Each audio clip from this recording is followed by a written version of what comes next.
രാജ്യം ഭരിക്കുന്ന സർക്കാരിനെ യുവാക്കൾ ഇത്രയും ശക്തമായി പിടിച്ചുകെട്ടിയിട്ടുണ്ടെങ്കിൽ അതിനർത്ഥം ഈ ഭരണത്തിൽ ജനങ്ങൾ നിരാശയിലാണ് എന്നുള്ളത് തന്നെയാണ്. അതുതന്നെയാണ് രാഹുൽ ഗാന്ധി ഈ രാജ്യത്തെ അറിയിച്ചിരിക്കുന്നത്. അതുപോലെ അമിത്ഷായെ പോലുള്ള രാഷ്ട്രീയ ചാണക്യൻ എന്ന് സ്വയം ധരിച്ചു വെച്ചിരുന്ന ഒരാളെ സഭയിൽ അടിച്ചിരുത്തിയതും നമ്മൾ കണ്ടു.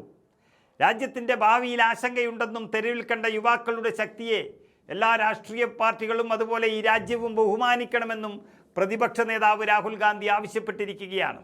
യുവാക്കൾ രാജ്യത്തിൻ്റെ തെരുവീതികളിൽ നരേന്ദ്രമോദിയുടെ BJP സർക്കാരിനെ അടിച്ചൊതുക്കിയപ്പോൾ ഈ രാജ്യത്തിൻ്റെ പാർലമെൻറ്റിൽ പ്രതിപക്ഷം, പ്രത്യേകിച്ച് രാഹുൽ ഗാന്ധി BJPയെ തകർത്തെറിയുന്നതാണ് കണ്ടത്. സത്യത്തിൽ 12 വർഷങ്ങൾക്ക് ശേഷമാണ് കേന്ദ്ര സർക്കാർ ഇത്രയധികം ഭയന്നു തുടങ്ങിയത്. അതിൻ്റെ ലക്ഷണങ്ങൾ അവരുടെ നേതാക്കൾ തന്നെ കാണിച്ചു തുടങ്ങിയിട്ടുണ്ട്. അല്ലെങ്കിൽ എപ്പോഴും ഉണ്ടാകുന്ന അമിത്ഷാ പാർലമെൻറ്റിൽ എത്താൻ തന്നെ ഇപ്പോൾ ഭയന്നിരിക്കുന്നു. രാഹുൽ ഗാന്ധി ഇത് വളരെ വ്യക്തമായി രാജ്യത്തിന് മുന്നിൽ പറഞ്ഞുകൊടുത്തിട്ടുണ്ട്. പ്രധാനമന്ത്രി ഭയന്നിരിക്കുന്നു, അതാണ് വിദ്യാഭ്യാസ മന്ത്രിയെ കൊണ്ട് രാജിവെപ്പിച്ചത്. അതുപോലെ തന്നെ അമിത്ഷാ ഭയന്നിരിക്കുന്നു, അതാണ് പാർലമെൻറ്റിൽ പോലും വരാതെ അദ്ദേഹം മാറി നിൽക്കുന്നത്. കഴിഞ്ഞ 2 തവണകളിലായി എതിരാളികൾ പോലും ഇല്ലെന്ന് തോന്നിച്ച ഭരണമാണ് നരേന്ദ്രമോദി ഈ രാജ്യത്ത് നടത്തിയത്.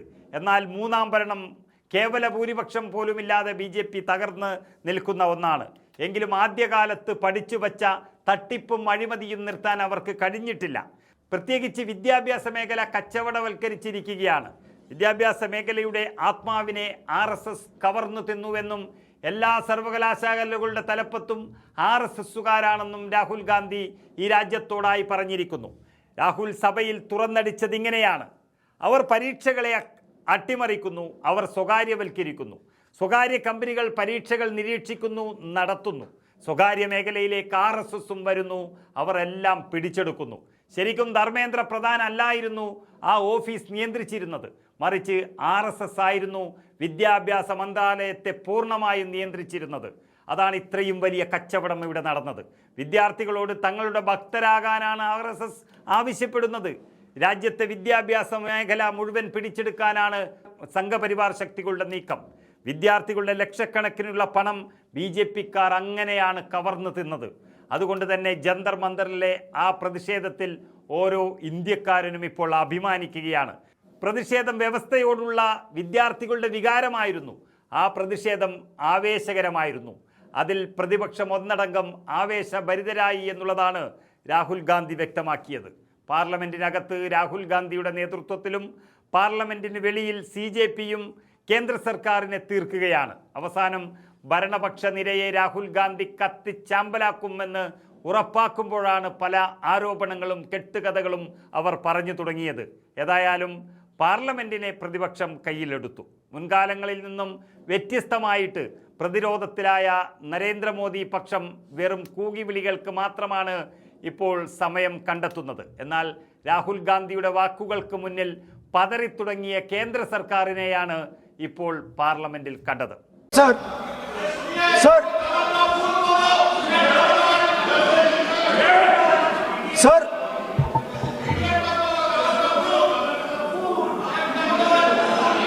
House, sir, to keep house in order, sir, is your esteemed responsibility. Sir, the moment I open my mouth, the entire opposition starts to shout.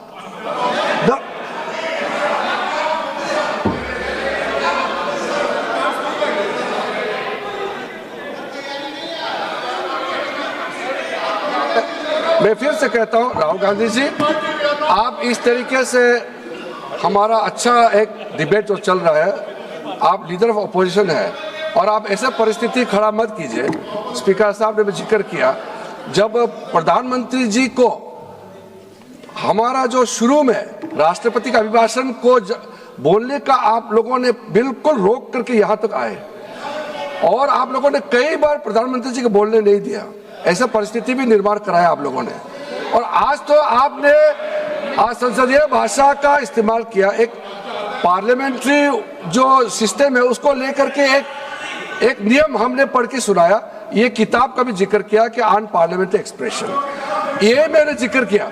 और बाकी हमारा साथियों ने भी कहा है कि आप भाषण कीजिए, लेकिन जो शब्द इस्तेमाल किया है उसमें आपत्ति, इतना ही तो है। फिर आप उसका इतना आप बहुत ही इमोशनल चेहरा दिखा करके ये तो ठीक नहीं है, हाउस को आप गुमराह नहीं कर सकते हैं। Sir, it is unparliamentary. Let us just be precise. It is unparliamentary for me to use that word against another member of parliament. I have not used that word against anybody.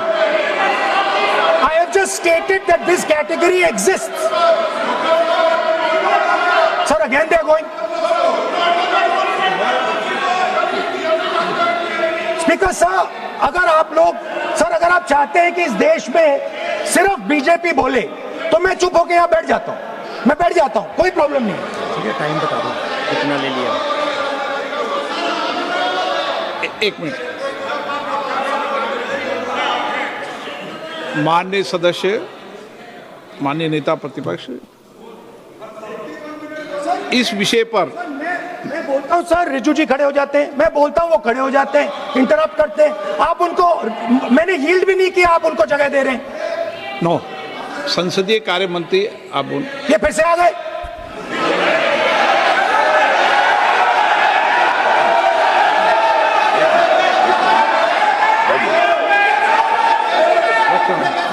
रक्षा मंत्री जी बोलना क्या?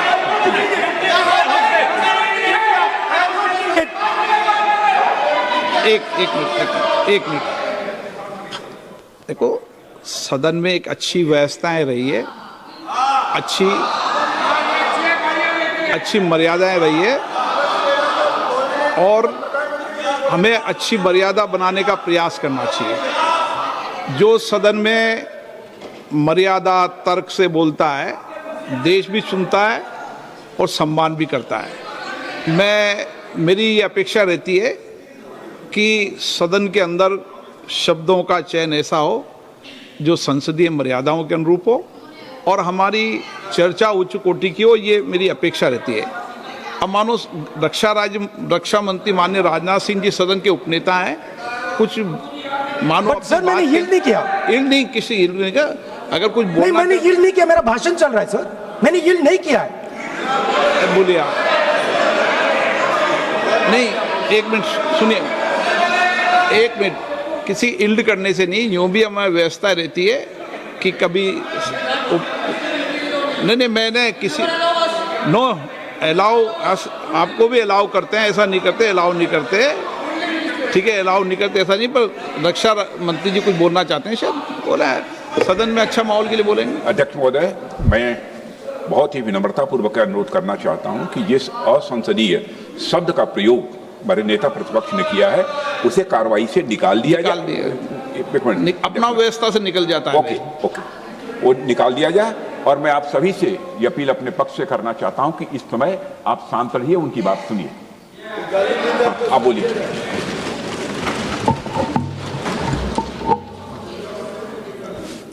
So there are three categories of people. I'm not using the word. There is one category of people called student, विद्यार्थी, जो विद्या का अर्थ ढूंढता है, and then there are the two other categories which I will not name.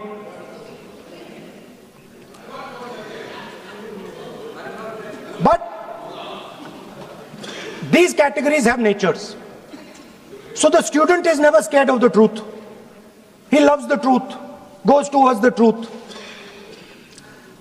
Student never uses force against somebody else because he knows that that person's truth is different than my truth. The other category, they do not like the truth. They need an image.